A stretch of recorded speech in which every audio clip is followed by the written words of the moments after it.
और सानी मैया के अंगना बोलाऊं कैसे।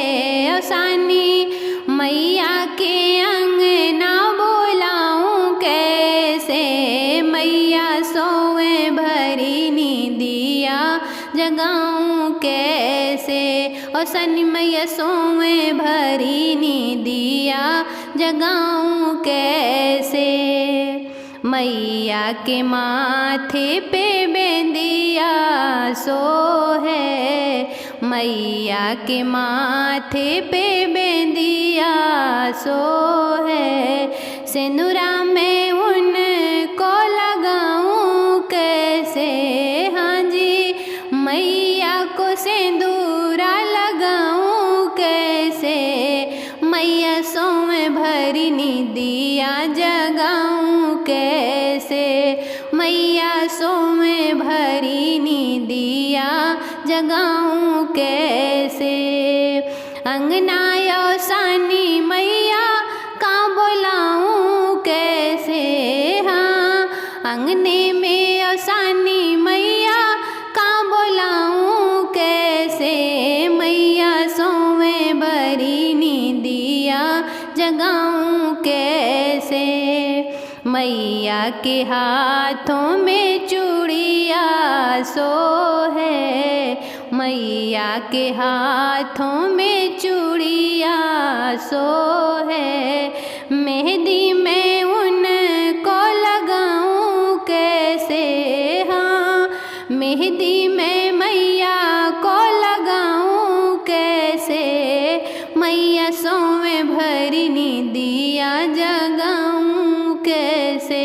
ओ मैया सोए भरी नींदिया जगाऊं कैसे। अंगना सानी मैया के बोलाऊं कैसे। ओ सानी मैया के घर वहाँ बोलाऊं कैसे।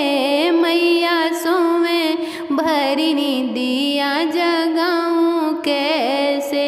ओ मैया सोए भरी नींदिया जगाऊं कैसे।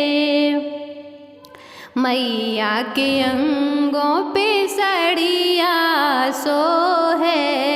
मैया के अंगों पे सड़िया सोहे। चुनरी में उनको ओढ़ाऊं कैसे। हाँ चुनरी में मैया को ओढ़ाऊं कैसे।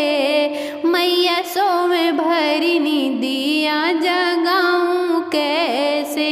ओ मैया सोए भरी नींदिया जगाऊं कैसे।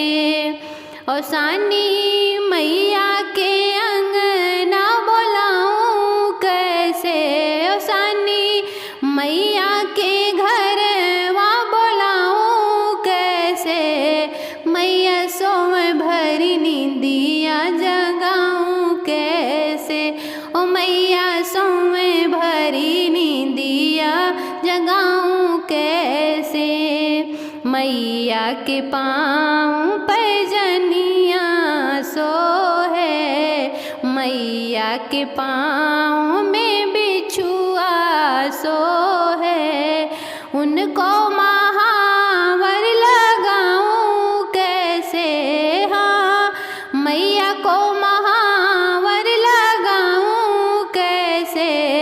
मैया सोए भरी नींदिया जगाऊं कैसे। ओ मैया सोए भरी नींदिया जगाऊं कैसे। और सानी मैया के अंगना बोलाऊं कैसे।